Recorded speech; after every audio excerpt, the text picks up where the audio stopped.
vamos a enseñaros lo que nosotros consideramos que es una forma distinta, innovadora de hacer periodismo.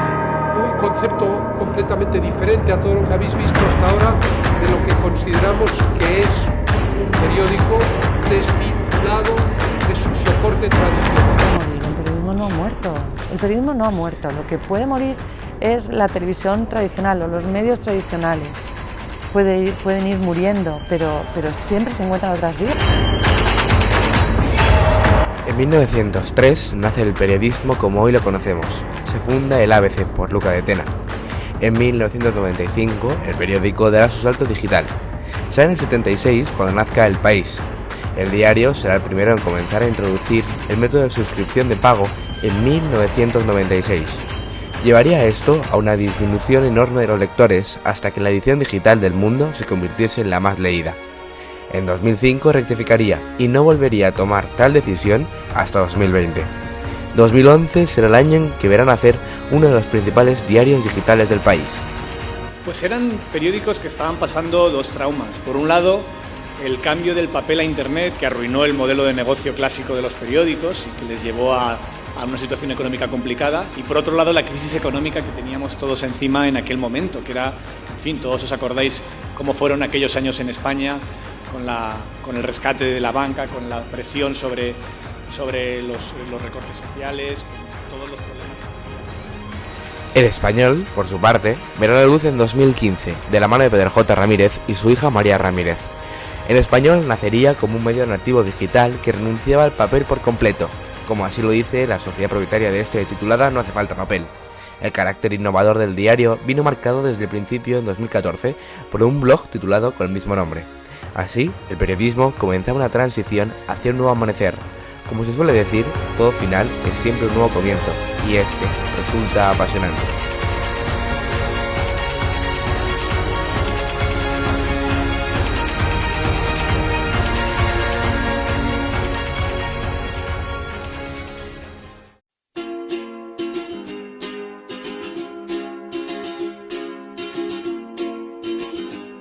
Un día en la redacción empieza no demasiado temprano, salvo para la gente que hace el turno de la mañana, que está en lo que se describe como la mesa, ¿no? Últimas noticias, el centro de operaciones del periódico, eso siempre está activo y siempre hay gente, pero el día a día, digamos, para el grueso de los periodistas de esta redacción y creo que de la mayoría, no empieza demasiado temprano. Empiezas a media mañana, llegas aquí, en esta sala en la que estamos, se produce en nuestro caso la primera reunión de portada. Siempre se hace a eso de las 12 o la 1 y es una reunión para que los jefes de sección cuenten al director por dónde va el día, ¿no? Un poco el olfato, ¿no? Oye, ¿por dónde va el día? ¿Por dónde vamos a ir hoy? Y entonces los distintos jefes de sección le cuentan al director en qué temas está trabajando la sección. Hay algunos de esos que luego acabarán saliendo y otros no, porque en el periodismo también es casi tan importante el trabajo frustrado como el que luego prospera, ¿no? Las historias que se empiezan a investigar y que luego no salen, ¿no? Entonces, pues pueden empezar a las 8 de la mañana, más o menos, mirando cuáles son los temas del día, organizando una primera reunión editorial alrededor de las 9:30 de la mañana para exponer entre las secciones y la dirección del periódico por dónde se va a desarrollar el día, cuáles son los temas más importantes, por dónde vamos a apostar nuestras noticias del día y del día siguiente también. Y cuando lo tenemos más o menos eso puesto en común, nos vamos a trabajar con las secciones y los redactores suelen comenzar un poquito más a trabajar, a las 10 o algo así, cuando las cosas ya sabes por dónde. Hay esa primera reunión, como luego suele ser a las 12, 1 en nuestro caso. Ahí ya digamos que es cuando el periódico empieza a carburar y se empieza a poner en marcha. Luego la siguiente reunión no se produce hasta las 7 de la tarde.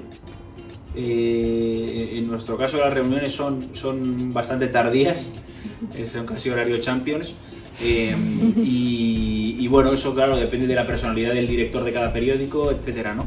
Entonces en esa reunión de la tarde lo que se hace ya es los jefes de sección entran con los temas titulados. Y este tema consiste en esto y se titula así. Y entonces empieza un debate muy rico, muy interesante. A nuestro director, a Pedro J, es un director que, aunque tiene la palabra, lógicamente, porque es el director, le gusta la discusión, le gusta el debate, además le gustan los debates enardecidos incluso, ¿no? Casi como, digamos que hay tensión en nuestras reuniones, pero que eso lo hace enriquecedor. Y entonces en esa reunión los jefes de sección le cuentan al director los temas que se han trabajado, cómo se titulan, y entonces empieza un debate sobre el enfoque del tema, el propio titular, etcétera. Llegamos a las 4:30, que sería como el segundo hito editorial importante en el día, donde se produce una segunda reunión. En esa reunión ya tienes que tener claro qué te queda por dar del día y qué guardas para darlo para el día siguiente. Nosotros en el diario eso lo llamamos el adelanto. En los periódicos, quizá en los periódicos de papel quedará más claro, pero también es muy importante en la web, es muy importante el principio de la jerarquía, ¿no? Es decir, cuáles son las noticias más importantes y dónde van situadas, ¿no? Entonces, una vez que los temas están titulados, se proyecta en esta pantalla como un borrador, un lienzo en blanco donde se van colocando los temas, ¿no? Entonces, siempre la gran pregunta en las reuniones de portada es ¿con qué abrimos mañana, ¿no? El mío se decide cómo es la apertura del periódico, cuál es la noticia más importante y más o menos por dónde se va a tirar, ¿no? Cómo se enfoca, cuál es aproximadamente el titular que va a llevar. Seguimos trabajando ya lo que queda de tarde. Los jefes de sección por la tarde solemos editar los temas que van al día siguiente, que van por la noche. Entonces la tarde es más de terminar de escribir y de editar. Aproximadamente. ¿Con qué abrimos mañana? ¿Cuál es el tema que va a encabezar nuestra apuesta informativa del día siguiente, ¿no? Entonces ahí también se produce una conversación, una discusión, un debate entre los distintos jefes de sección y el director. Entonces se van colocando los temas y se va organizando el periódico según el principio de la jerarquía, ¿no? Y entonces ya termina esa reunión y tú como periodista pues has ido escribiendo e investigando tu tema a lo largo del día y ya de esa reunión sale tu titular definitivo. Entonces, bueno, hay días que te puede tocar cambiar el enfoque de la información o no, etcétera, ¿no? Generalmente no ocurre. Válida y fiable de forma correcta, hay una serie de pasos que debe seguir un redactor. En las noticias es importante saber transmitir la información esencial de manera objetiva, con un lenguaje conciso y fluido, tratando asuntos de interés social, refiriéndose a hechos actuales. Un redactor debe comenzar eligiendo un tema de interés para el público. Necesitará investigar ampliamente para elaborar una noticia creíble. Su objetivo debe ser entender y aprender sobre el tema que tratará a gran profundidad. Debe dominar su investigación y saber documentarlo adecuadamente. Que rehacerlo en el último momento porque la actualidad se impone. Por ejemplo, la semana pasada Putin, el viernes o el sábado, no recuerdo bien, amenazó con un ataque nuclear y entonces decidimos que los contenidos que iban a ir en el objetivo ya no iban a ser esos, sino que iba a ser el ataque nuclear, la amenaza de ataque nuclear de Putin que supondría para España y tal. Entonces, en el último momento pues es cambiar todo y tal, y es bastante estresante pero muy, muy emocionante también, o sea que lo disfrutamos mucho. Una vez redactada la noticia, habrá que titularla, resumiendo el contenido clave de la noticia. Debe determinarlo de lo que trata. Cuando esta ya esté preparada, hay que entregar la noticia al redactor jefe para que sea publicada. Esta persona es la responsable del contenido y la producción de cada sección de los periódicos. Su trabajo es editar y verificar las noticias elaboradas por los redactores. Posteriormente se entrega a los maquetadores del periódico, quienes organizan dónde se ubicará la noticia. La cuestión es cómo se verifica que una información es fiable. Pues se empieza considerando cómo se encontró esa fuente y si está vinculada a otras fuentes de calidad. Si contiene imágenes, pues hay que asegurarse de que son auténticas, validar el pasado de la fuente, también fijarse mucho en el contenido si está redactado correctamente, teniendo en cuenta datos también como el autor, la fecha en la que se publicó y si la información es actualizada o no. También atribuye pues, la estructura y el diseño de la página o de la fuente, y se debe prestar atención también a la primera impresión que cause al leerse.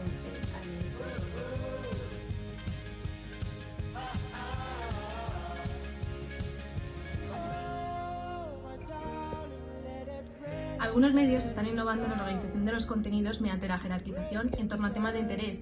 Las secciones han estado presentes en el periodismo durante siglos, sobre todo en el formato más tradicional, el papel. Las plantillas de los diarios se caracterizan por la diversificación de funciones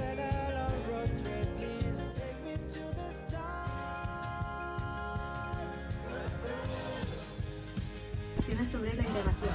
La evolución constante de la tecnología y hábitos de consumo de las audiencias han transformado el panorama mediático. La mayoría de periódicos tradicionales han saltado a la red y a la vez han aparecido medios nativos digitales, como el Diario.es en España o el Quartz en Estados Unidos, que se han convertido en referentes periodísticos.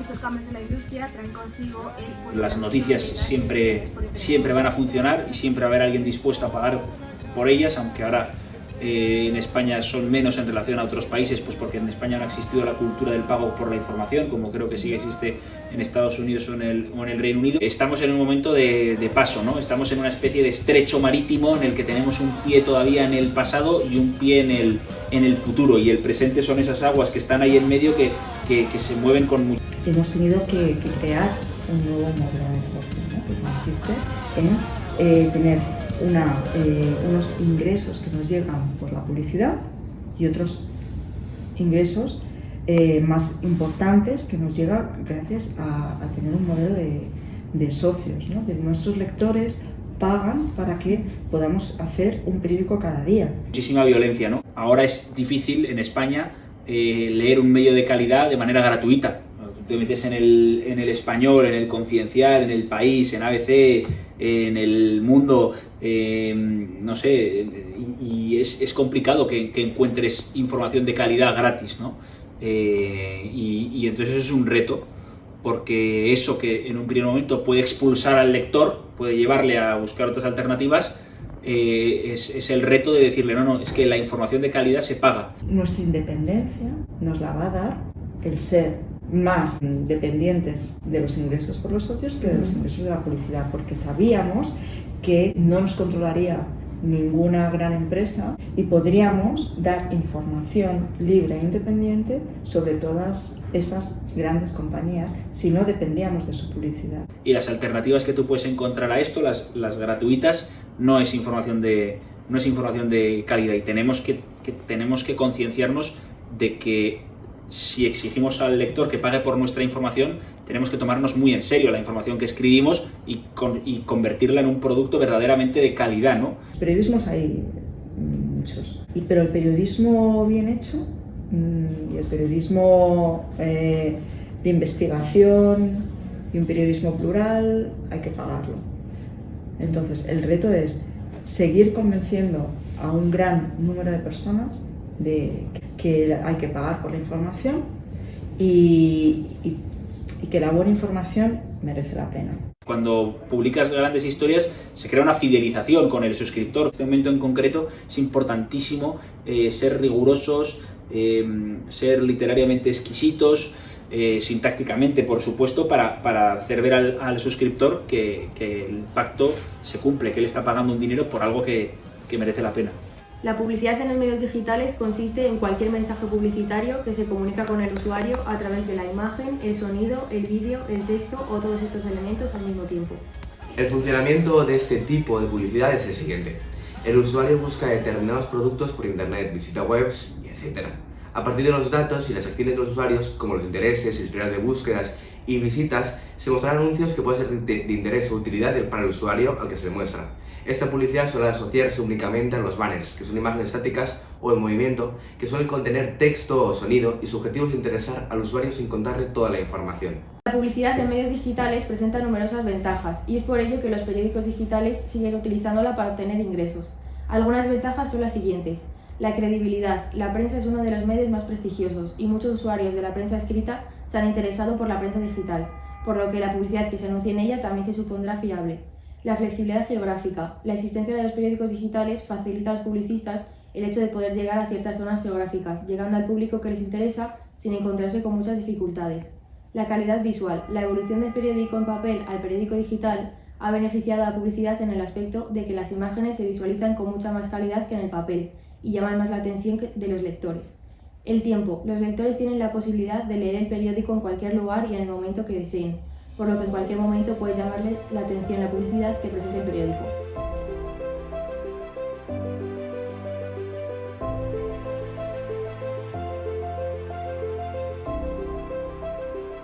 No, vamos a ver, la comunicación no muere.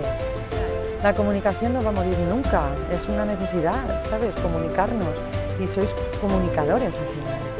Porque estudiamos periodismo, pero sabéis que el periodismo muchas veces es, bueno, por supuesto es información, pero también es entretenimiento. Entonces hay mucho campo, puedes informar entreteniendo, solamente entretener, puedes hacer información pura y dura, o sea, hay mucho. El periodismo no va a morir, el periodismo no ha muerto. El periodismo no ha muerto, lo que puede morir es la televisión tradicional, los medios tradicionales. Muchísimos cambios.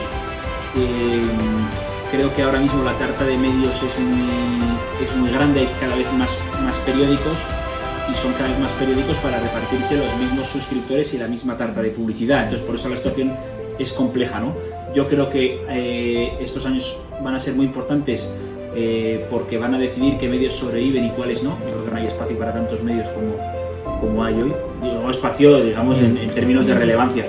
Yo creo que se producirá un fenómeno de concentración de aquí a unos años y por eso es tan importante la competición, el partido que se está jugando ahora, ¿no? Convencer a nuestros lectores, a nuestras lectoras, que aunque lleguen tiempos de crisis económica, la información, una información libre, veraz, independiente, es muy importante. Queremos que haya un compromiso, tanto por nuestra parte como por la parte de los lectores, por seguir apostando por el periodismo que nosotros hacemos. Pero en términos globales yo creo que sí que hay futuro para el periodismo digital. Creo que, aunque está siendo muy difícil, acabaremos encontrando la manera en la que lo digital sea un beneficio más que un perjuicio. Y también creo que probablemente el periodismo dentro de no tantos años sea una cosa muy distinta a la que conocemos, pero sí me atrevería a decir que hay dos elementos fundamentales que seguirán caracterizando el oficio. Uno es la exclusiva, es decir, las noticias siempre van a funcionar y siempre va a haber alguien dispuesto a pagar por ellas, aunque ahora en España son menos en relación a otros países, pues porque en España no ha existido la cultura del pago por la información, como creo que sí existe en Estados Unidos o en el Reino Unido, pero aún así creo que la noticia siempre va a ser un bien, ¿no? Un bien en el sentido económico de la... Venido sea, y no os asustéis por eso. Al revés, tiene que ser un reto para vosotros encontrar la manera de seguir comunicándonos, ¿no? De seguir comunicándoos vosotros. Claro.